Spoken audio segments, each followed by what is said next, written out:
And let's get into our presentation of charity events, a way to grow business for a good cause. Now, why do we say that? Because if you do it right, if your motivation is pure, you really can do great things through charity events. You can really support a great cause. And the byproduct of that is that you will grow business.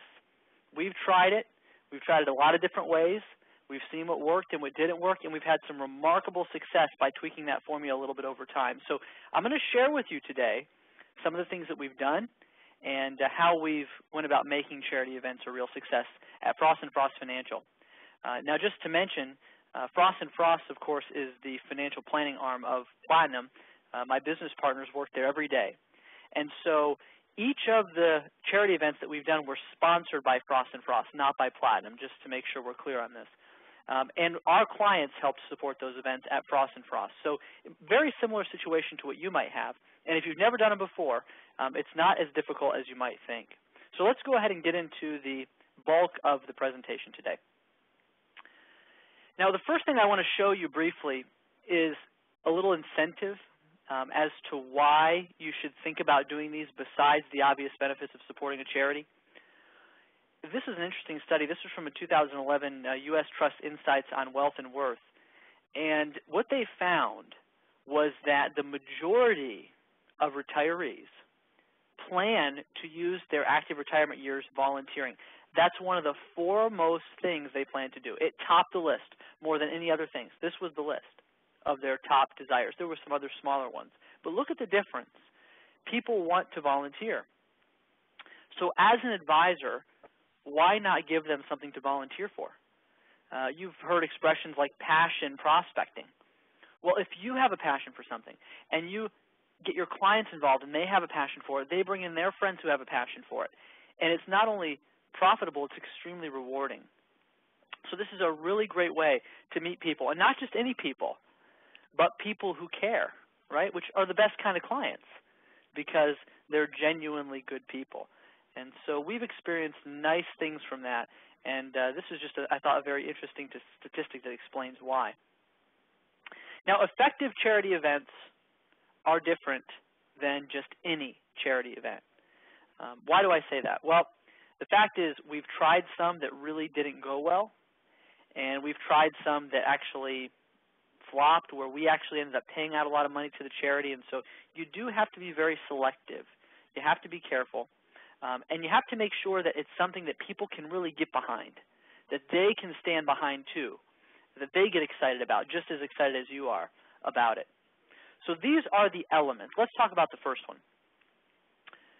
You need to select a cause that you are truly passionate about. Now think about that for just a minute.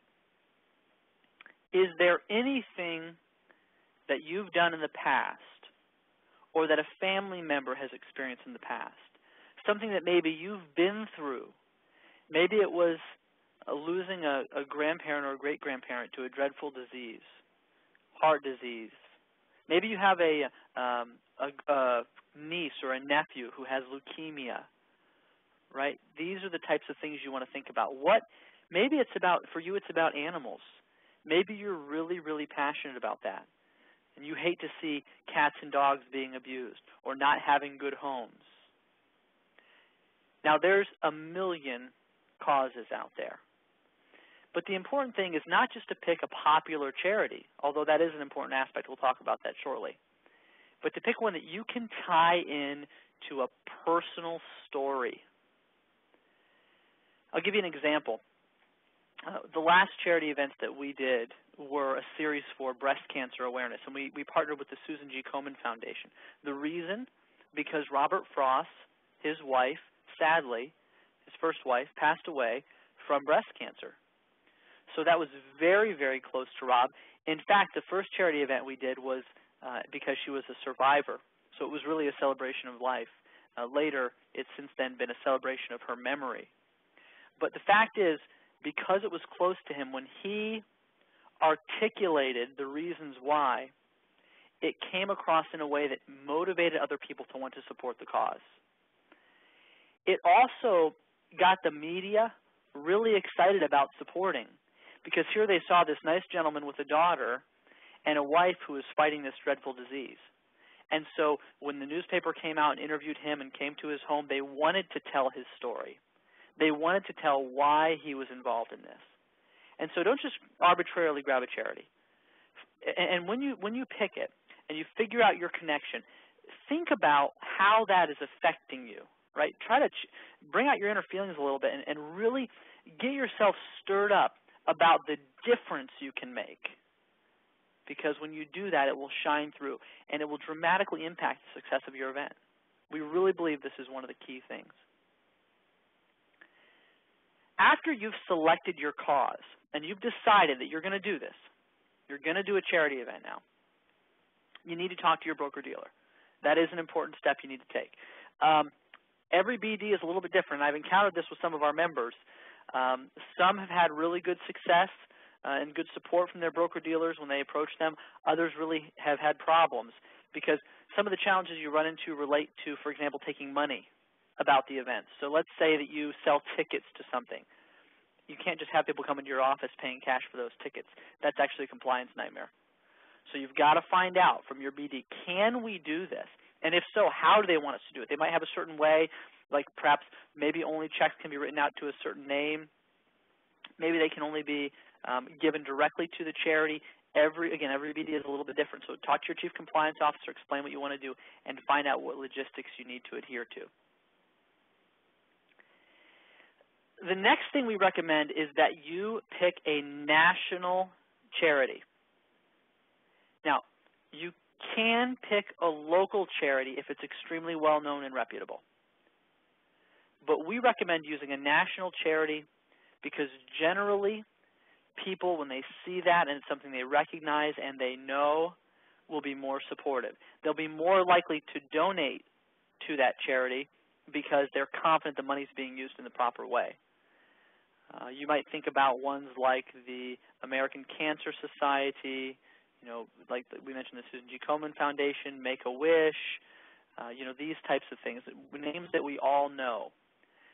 Also, what happens with a bigger national charity is you'll find when you sit down with the charity, they'll typically have more resources to help you. And so for the first time doing a charity event, if you go with a small localized charity, they may not be really skilled at this. But a national charity, they'll do things like this. They'll send you boxes of T-shirts. They'll send you tons of materials. They'll send a representative right to your event to set up a table and do education, to come out and speak to everybody. These are some of the benefits of doing that. Now, again, there are some great local charities. So I'm not telling you you don't have to go that way. You can. In fact, if you do that, just know that it's probably going to take a little bit more legwork on your part to make that happen. The next thing you have to do is decide what type of event you want to host. Now this is where it really gets fun because you can do anything you want. What I like to encourage people to do is select a cause that you're passionate about, like we talked about at the first point, and then select what type of event you want to host and make that something you're passionate about. So what happens is now you have two things together that you're really passionate about, the type of activity and the cause. So again, the enthusiasm is contagious. So for example, let's say that you are a huge golfer. Then why not do a Swing for a Cure tournament, right? Now you're swinging for a cure, whatever it is, right? Let's say it's cancer, okay? And then you have your hobby. Well, now you're there, you're doing something you love. This makes it fun for you too. And of course that will be evident to the clients that get involved. Let me give you a few ideas for different types of charity events that you might do, and some that are actually resources that we've provided to you on the Platinum website. Here are some that are fairly simple. A golf tournament. Now we're going to talk about each of these for just a second.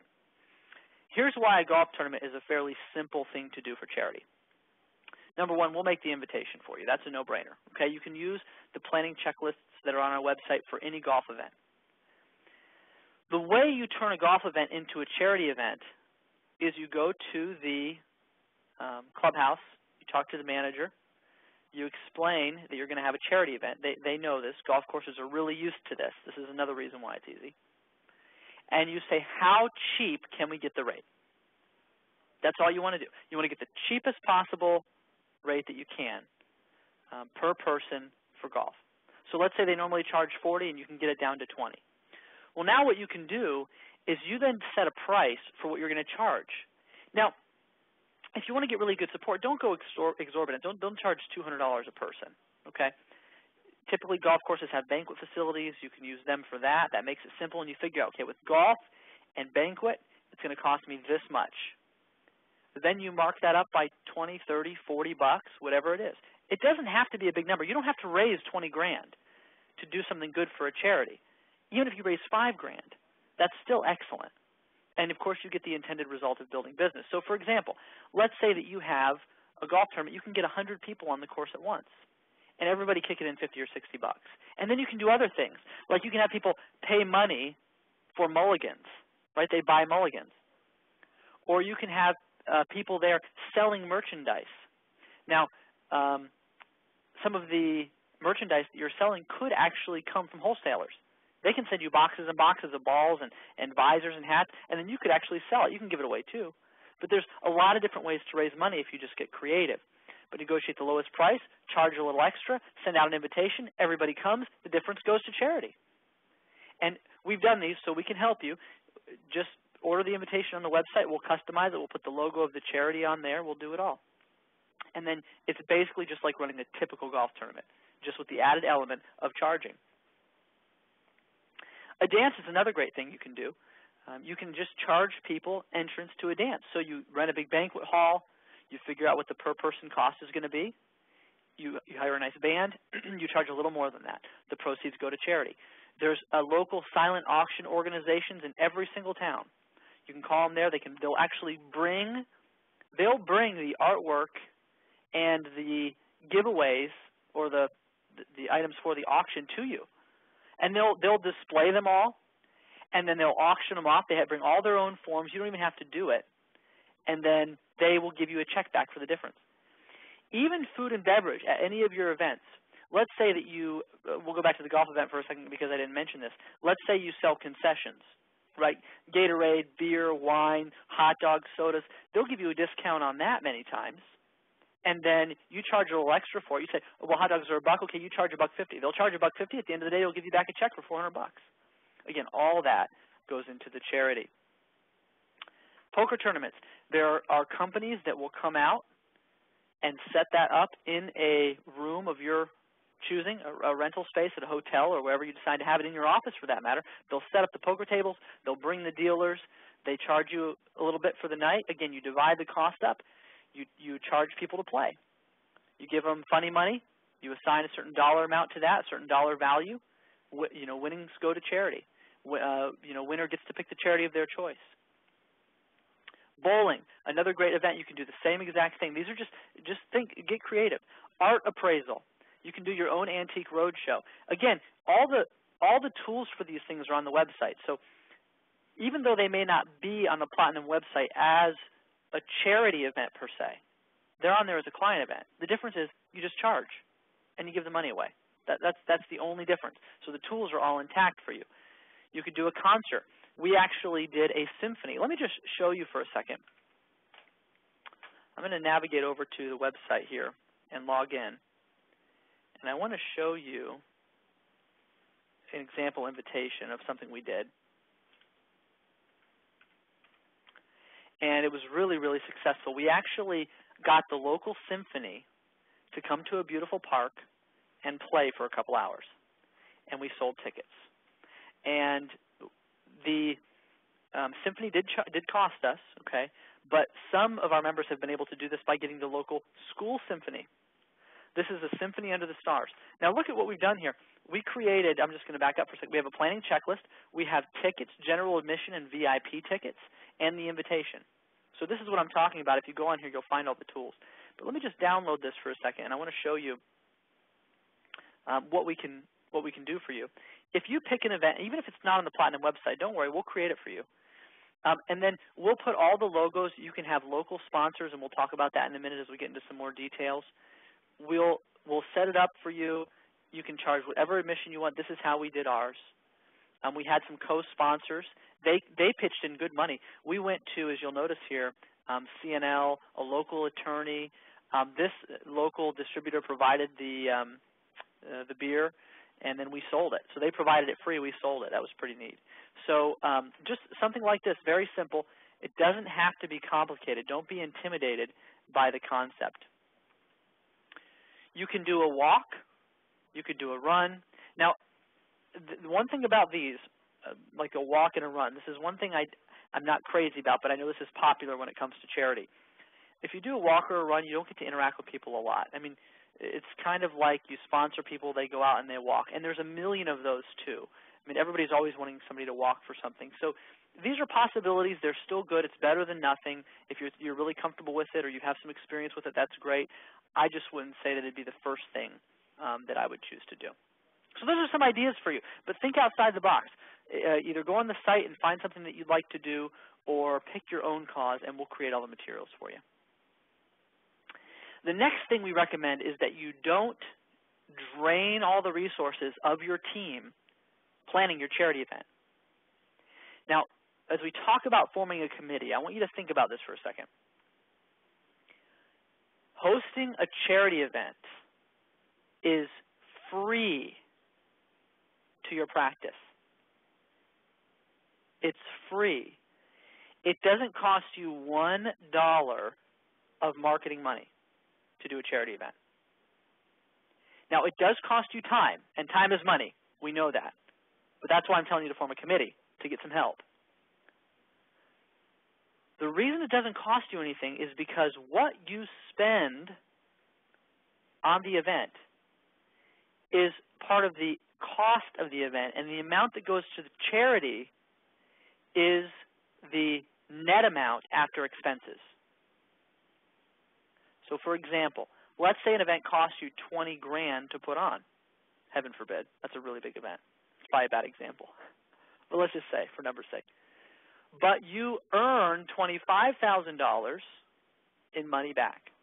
Then $5,000 is what goes to the charity. So you never have to actually come out of pocket. Now, with some situations, you might have to initially foot the bill, put it on your American Express card, and wait to get paid back. Like some charities, you'll have clients, your broker-dealer may say, no, they cannot write any checks to you, to any company that you set up, nothing like that. Now, an attorney may tell you, oh, yes, set up a separate trust or something like that for the purposes of the charity event, and your broker-dealer may say, no, nobody can write any checks to you, period. So now all the money has to get written directly to the charity. But the charity, if you give them all your receipts and expenses, can then cut you back a check for your expenses, and they keep the difference, you see. So there's a lot of different ways to do it.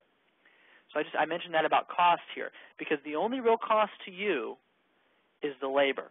So if you form a committee, you can get help. Now, I recommend your committee be made up of your clients and local business people that you would like to have a better relationship with. So think about approaching an attorney you'd like to have a strategic alliance with, or a CPA who you'd like to have a strategic alliance with, or your top clients whose friends you'd like to get to know better. People who are well connected. You want circles of influence for this kind of thing anyway. Now, what is your committee going to do? Your committee is going to meet with you and help you plan the event, and they're going to take various responsibilities, right? You're going to get together 10 friends and help with parking. That's something a committee member can take responsibility for. You're going to order the T-shirts, something like that. Very simple. You can delegate all this out. Now, you want to have a point person in your office who's on the committee, who you can trust, because at the end of the day, you can't rely on everyone else to make sure your event goes off well, right? And you need to be on that committee too. But you can delegate this through an employee and then through your clients. The other thing the committee can do is help boost attendance by promoting the event through their circle of influence to their friends and neighbors. They can help sell tickets. So committee members each get 100 tickets, and they can sell them to their neighbors for $10 a piece. They can canvass. This is why it's so important to pick a cause that you're passionate about. It goes back to that again, because when you're passionate about it, and then you can make your clients become passionate about it, and then you get them on that committee, and they can help drive the success of the event. This is really a critical step. Now, a charity event is not like other client events that you plan in 6 weeks. I recommend you start 6 months ahead of time.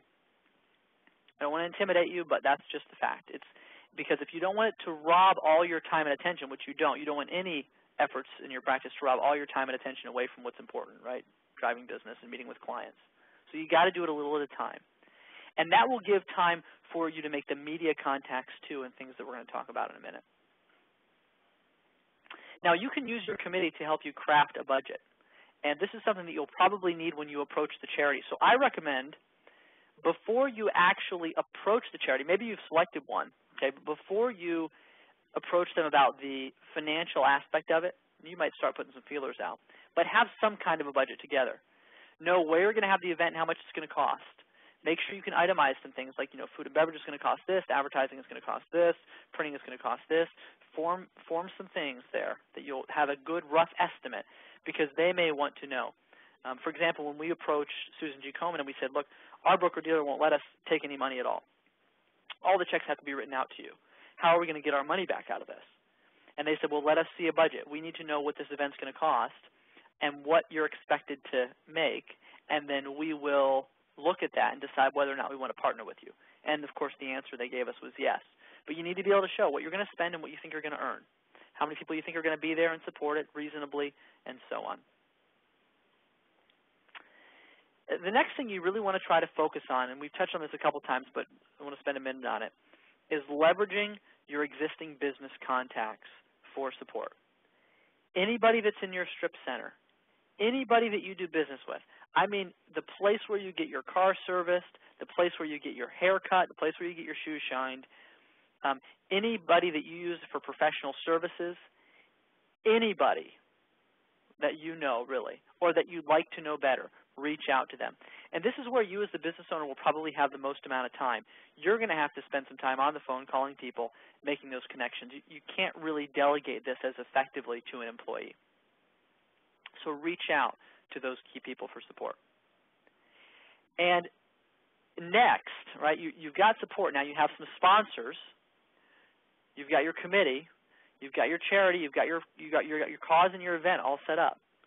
Now, these things really all have to be in place before you contact the media, and that's why we put this step here in this order.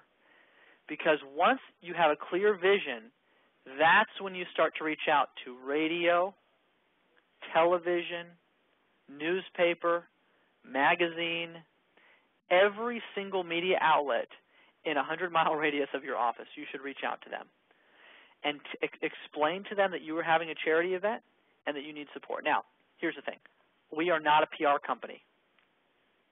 I have never done PR, and I don't even know how to tell you the best way to do it. But here's what I do know. We didn't need a PR agency to do this ourselves. We just had to call. We had to pick up the phone and call, and we had to have something to show them. We're doing this event. Here's what it is. Can you give us some free advertising? And they did, because it was no skin off their back. In turn, we made them sponsors. We added them to the sponsorship materials. So we said, look, if you give us an ad in the magazine, we're going to give you a certain level of sponsorship.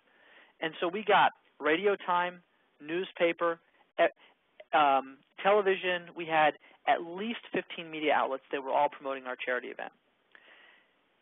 This is another thing where if you pick something that's kind of unique, like the Antique Appraisal Show, for example, versus, say, a walk, they'll also get more interested, because the media is always looking for something different, right?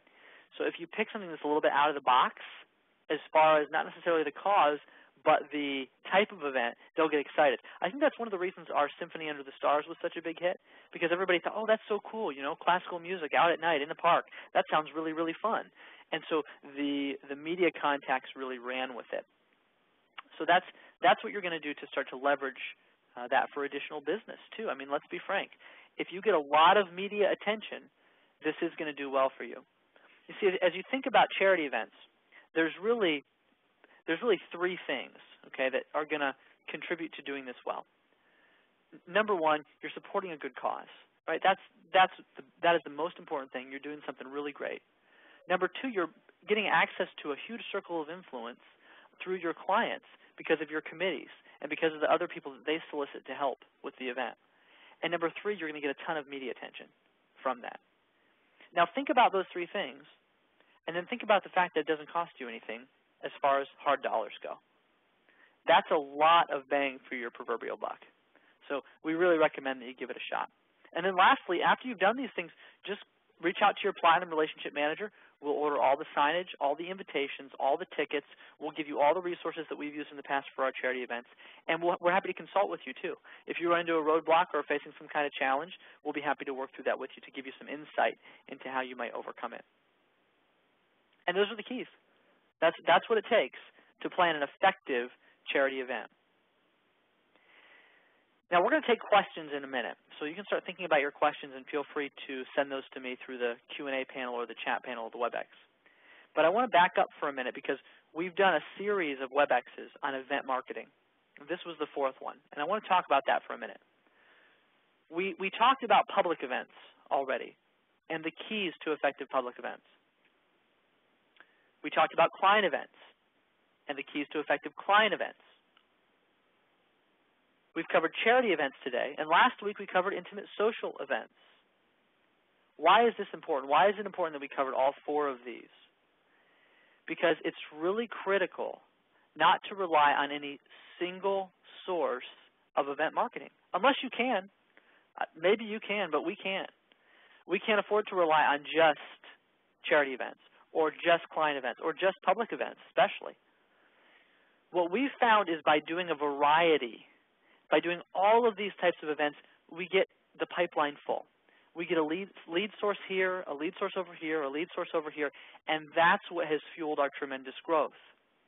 Now, the other things that we teach you at Platinum, the client communication, that's important. The office systemization, that's important. Pretty soon we're launching web strategies. That's really important. But this part is a major way to harvest referrals. Everything else is like laying the foundation, right? It's good. You build relationships that way, but you may not convert a lot of people. These are the events where you really convert people into clients. So think about this, not just as the sole piece, but as a piece of the bigger puzzle that will help you grow your business. So this time I'd like to entertain your questions. Please feel free. I'll give you just a minute to gather your thoughts.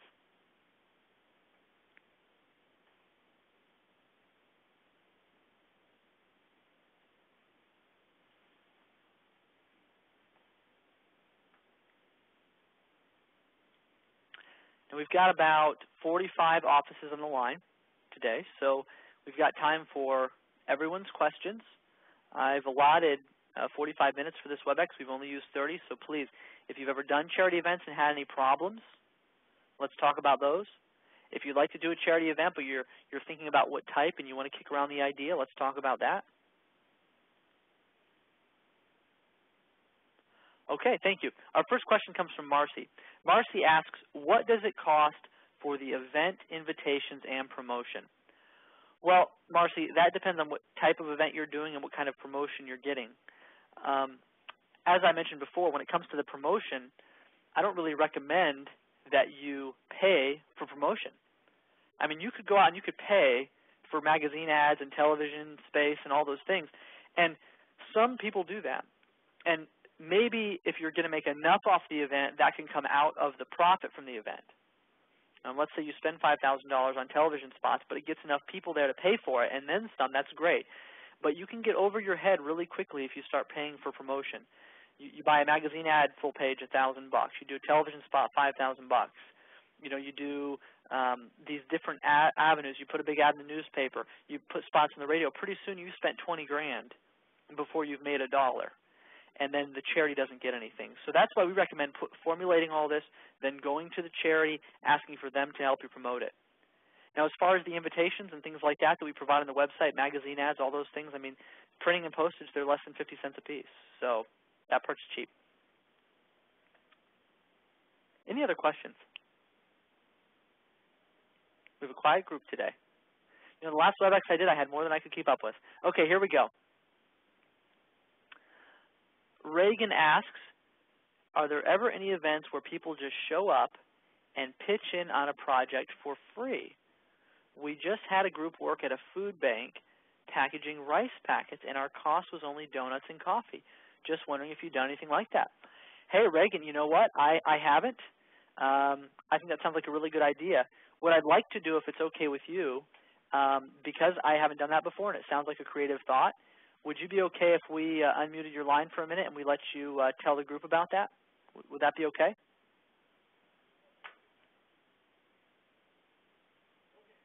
Okay, so let's see here. Reagan, let me pull that up.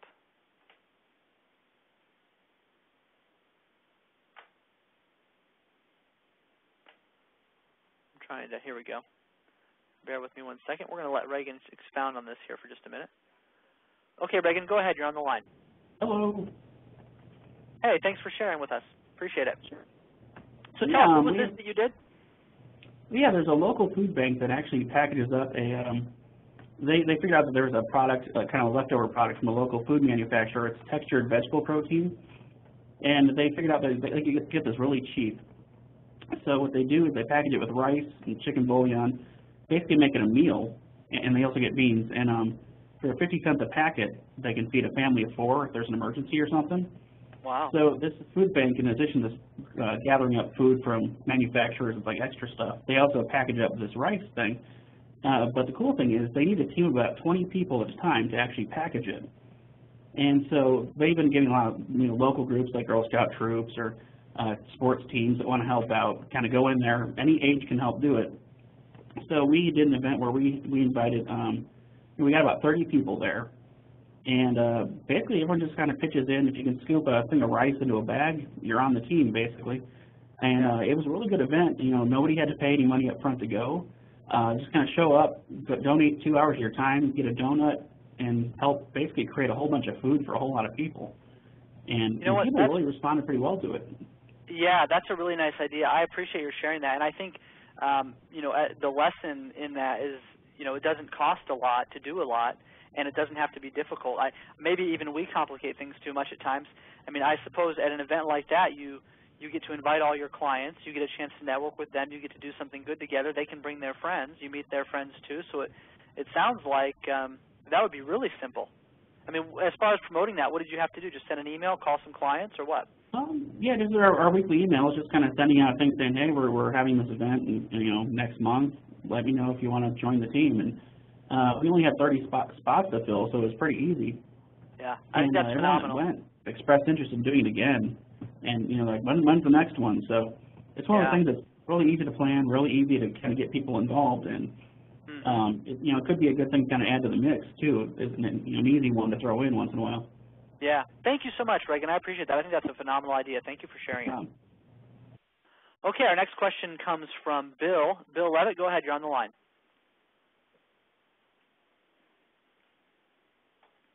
Did we lose you, Bill? Robert, can you hear me? Oh, yeah, we can hear you. Very good. Okay, I had my phone muted. Sorry about that. No problem. Good afternoon. Yeah, I just wanted to know, is there an effective strategy, if you will, for contacting the charities to get through to them and get what you need and have them take you seriously to do an event? It's funny you mention that, because that was kind of one of our questions in the beginning, is why are they going to listen to us? What we found is that there's a local chapter typically for each national charity, and when you call them and say, I'm a local business, I have a lot of clients, I want to do a big event to raise money for your charity, they're all over it. They send somebody right out. It's one of the easiest things to do, because they have a person who locally has a responsibility to try to raise money in that area through other businesses. So they'll come right to your office and they'll talk to you. So initiating the dialogue is really all it takes. It's very simple. Okay, I guess I was under the impression, who am I to want to be doing an event for them? You know what? You're a guy who wants to do something good for their organization. They really, and we've worked with 2 or 3 different charities. In every situation, it's been exactly that way. So I wouldn't worry about that. The important thing is going through those steps that we talked about, having a plan, having picked your charity, deciding how you're tied into the cause, making sure that you have an event in mind, a budget of some sort crafted, and then they'll be all over it. Okay, great. Thanks a lot. Yeah. Thanks, Bill. Joe, go ahead. You're on the line. Yeah, can you hear me? Sure can. Okay. I'm just wondering, the subtleties of, promoting that I'm the one as the advisor, or our group is the team that's hosting it. How do you do that in a subtle way without it being perceived as that? You know what? That's a very, very good question. I'm glad you brought it up. That is something that we don't do in a subtle way, to be frank. We made ourselves the title sponsor for every event. And by being the person who initiates it and the person who's passionate about the cause for that personal reason, you're the one they're going to want to interview. You know, when the media contacts reach out to you, you're the one that's going to be up there welcoming everybody and thanking them for coming to support the cause. You're going to be the main sponsor. Your logo is going to be on everything. Every charity event that anybody ever goes to, there's always sponsors. And there's platinum sponsors and gold sponsors, and you know how it goes, title sponsors. And so you are the title sponsor, and you're always at the top of the ladder, and that's just the way it works. So I don't think that it's shameless to do that. I think that's just the way that it works when you do charity events nowadays, and we never had any issue with anybody perceiving that as showboating. Okay, thank you. Yep, absolutely. Any other questions while we've got a few minutes together? I see we've lost a few. We've still got 37 offices. We've got time for your questions. As a matter of fact, let me just say this. If you were on the past WebExes, where we did public events, client events, or intimate social events, and you have questions about those, that's fine too. So we've got time on this topic or the past WebExes. I'll give you another 10 minutes here. Whatever you'd like to ask, I'm happy to do. I don't want to end this before we've answered all your questions.